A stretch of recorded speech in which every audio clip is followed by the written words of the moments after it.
Welcome to another movie plot and enjoy the memories. We open in the shadow of the big city of New York in the small town of Tromaville. A radioactive superhero named Melvin has metaphorically cleaned up all of the crime, so now everybody dances in the street. To make ends meet, the Toxic Avenger works at a care center for the blind, organizing games of basketball and rooftop nature walks. His blind, dim-witted girlfriend Claire spends most of her time at the center and has the kind of end that you really do want to meet. At lunchtime, everyone gets called into the cafeteria, but the openly evil Apocalypse Incorporated have set their sights on the building. The wicked chairman and his assistant Malfaire watch from a limo as their delivery boy gives Claire a box containing a bomb. She brings it inside to Toxie while a wheeled-up grandma begs to be helped by the thug, but he just empties a magazine into her face. Claire comes out twirling like a maniac when the building explodes, presumably killing dozens of disabled people in a wicked kill count right off the bat. The evil corporation begins setting up shop immediately, but Melvin emerges mop first from the pile of rubble. In a gory display of strength, Toxie kills one thug by shoving rose bushes into his face and the other by crushing him in Grandma's chair. The limousine turns into a clown car full of increasingly colorful assassins that are just there to be killed in a variety of different ways. Mercenaries from all walks of life have come together to defeat this mutant, but their deaths just get increasingly more violent. Toxie pops two guys' heads whose bodies continue to dance around while he rips the ears off another, but this one survives and we see him again later. He condenses a man into nothing more than his hat and shoes before fighting Michael Jai White in his very first movie appearance. However, he's playing a coward with a piano lesson, so runs off, leaving it to a mustache woman with her gun tucked between her legs. Toxie just punches her in the face, but I don't think that was a lady, while the clan member's made to sound like one when he's checked for a weapon. The smallest assassin wields a tiny little warhammer until Toxie crushes him into a racialized meatball and even dunks him. Once they've lost all their men and Toxie is dancing on their graves, the evil corporation retreat to their headquarters in New York. They hold a meeting with gang members who've previously faced off against Toxie, including Michael, who was just lying about his piano lesson. The boss's big goal is to take over New York City, and to do this they have to destroy Toxie's hometown first for some reason. Back at the care home, the hero saves a blind baby that got blown into a tree and just leaves it with the blind mother to find their own way. Claire had been wandering around the rubble the whole fight scene, calling out Toxie's name, thinking that he died in the explosion. She takes him back to their cabin in the junkyard and tries to cheer Toxie up with his favorite meal that he smothers with drain cleaner. Having fallen into a deep depression over the lives lost at the clinic, the next 10 minutes of the film is spent trying to cheer the big lug up. He turns to God, but not even Claire's accordion playing can snap him out of it, so she pulls out all of the suggestive dance moves, but it all somehow just makes him feel worse. Melvin's busty mother Mildred comforts him, and they talk about his estranged father who left them when he was only a baby. That obviously doesn't help, so he begins to see a psychiatrist, but she works for the enemy and has been sent to seduce the Toxic Avenger. Her boss Malfaire has a supply of Toxie's weakness called anti-Troma tones, but isn't able to import it into the country with all these tariffs. She sent the evil psychiatrist to convince Toxie that he needs to find closure with his estranged father, who now lives in Japan.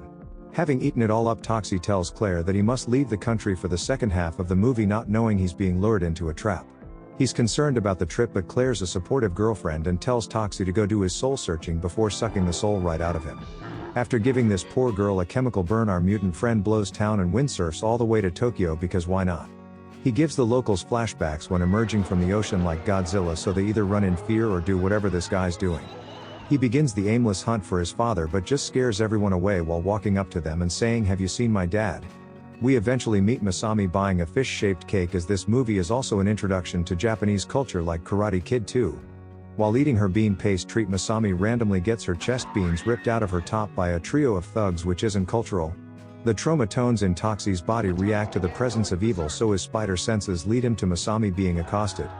The thugs take one look at the hideous man and scatter, so he chases the first one down and turns his nose into a perfect-looking taiyaki. He chases the second into a public bathhouse that's filled with underpaid full-frontal models who need a thorough bum peaching. In what I can only assume is going to be a noodle soup, Toxie boils the man with radiation and cooks him along with some of the local produce. The last thug he pursues into a broadcasting studio and turns into a human transmitter before returning to the search for his father. Masami now helps to look around town, since she's the only person who doesn't run away in fear, and also can withstand the biochemical reaction that her skin has when he's around. Eventually more people warm up to him or adapt to the odor, and he feels at home dancing in the street and eating plastic display food. Now drawing unwanted attention, Masami must disguise Toxie as a typical Japanese businessman to search the fish market for his father.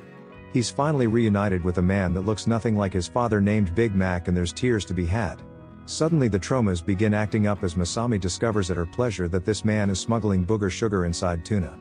To add to that, he also runs a white slave trade and turns fish oil into Toxi's greatest weakness, the anti-Troma tones. The Big Mac punches Masami in the face, then sends a series of goons to kill his son, each more wackier than the next. Some are dressed traditionally while others are designed to simply confuse, but the Toxic Avenger kills them all the same. A little girl playing in the street with her kendama pulls out knives and attacks Toxi, as I suspect this isn't a girl at all. Things begin to get really weird when she gets all flirtatious with her enemy to disgust him, then attacks when he looks away. This happens multiple times, but I still don't think it warrants sticking a little girl man's toy up her backside. We almost get a normal fight for a moment with a basic foot soldier until his freaky friends arrive and Toxi picks up a swordfish. During their showdown, one guy throws shurikens, so Toxi picks up some starfish and tosses one into the ninja's throat. He then grabs one of those famous hedge trimmer fish and uses it to kill the remaining two, but that's only of this batch as we have more to go. Another assassin attacks with a kusarigama, and again this traditional weapon is used to deliver the audience some gratuitous nudity. Masami uses a hammerhead's head as a hammer to bonk her unconscious, and she stumbles back into a reporter's arms who can't believe his luck. The final member of Big Mac's harem of hoodlums is a literal fish head created from experimenting with anti-Troma tones. He spits oil from his mouth, but other than that can't fight, so Toxi just turns the aquatic assailant into a nice plate of sushi. Left with only his father to deal with, the Big Mac strips down into his sumo diaper to do the job himself. They wrestle around the street in front of a crowd when Dad whips out a bottle of anti-Troma tones and calls his own son Melvin. Toxi kicks it out of his hand and throws Big Mac into a fishmonger's, but the worker is distracted by the naked assassin. He hacks Toxi's dad up rather gruesomely, and by the time he notices, the crime boss's head is somehow already on display in the window. Meanwhile, the bottle breaks and Toxi begins to get weak from the chemicals, so Masami takes him to a nearby sumo gym. He's healed through training as a way to show off more of the culture and to have a wrestler explain that this is a mawashi, not a diaper. Once recovered, he says goodbye to his new large friends and Masami before heading back to Tromaville the same way. The place has been renamed Apocalypseville in the hero's absence, so all of the locals get angry at the evil chairman. There's nobody willing to stand up and fight because he just sends his muscle to silence anyone even organizing protests. The goons stand around watching as the local couple who organized a rally get run down by a truck on their horse-drawn carriage. Junkies begin hanging around the park, and all of the homeless are forced to move along before this place is condemned. It descends into madness as Apocalypse Incorporated stamp their mark all over the people who defy them or sometimes just shoot them. Children get taken away from their parents while bums are beaten with the breadstick that they so desperately need. On the night Toxi returns home, Claire has a visit from the evil chairman's bad girl squad who flex their muscles to a blind girl. The gang harasses her for whatever reason, while Claire thinks that it's her boyfriend at first because of the smell of sushi in the air. Before Malfaire gives her something called the toxic explosion, our hero returns and begins spanking some buff bimbos' bottoms. He throws them all out of his home while Claire takes on the leader by tossing her on the bed in a regular old bout of fan service. She then lands a devastating knee to the cooter and reunites with Toxi while Malfaire staggers away with her cracked pelvis. The next day, the Toxic Avenger begins to clean up the town and chase away all of the chairman's thugs, so he hires the Dark Rider. His job is to ride directly into Tromaville City Hall and blow it up, so Toxi hijacks a taxi and makes the cabbie chase after him. This whole chase goes for over 7 minutes as an old couple in the cab have the most exhilarating 50th anniversary they could hope for. There are plenty of good crashes and near misses until the taxi loses its top, but they just continue on as a convertible. It comes to an end when they crash headfirst in a fiery explosion, but all of the passengers survive completely unharmed. Toxi then hijacks a hovercraft and chases the Dark Rider into a residential area where he blows up inside of some poor person's home instead of City Hall. Tromaville celebrates their brave hero's return when a man arrives and is revealed to be Melvin's real father. Having gone out for milk over 20 years ago, he's finally returned home to his son and busty ex-wife to live as one big happy dysfunctional family. The final scene shows the chairman and cracked crotch unsuccessfully attempting to hitchhike back to New York. And the movie ends.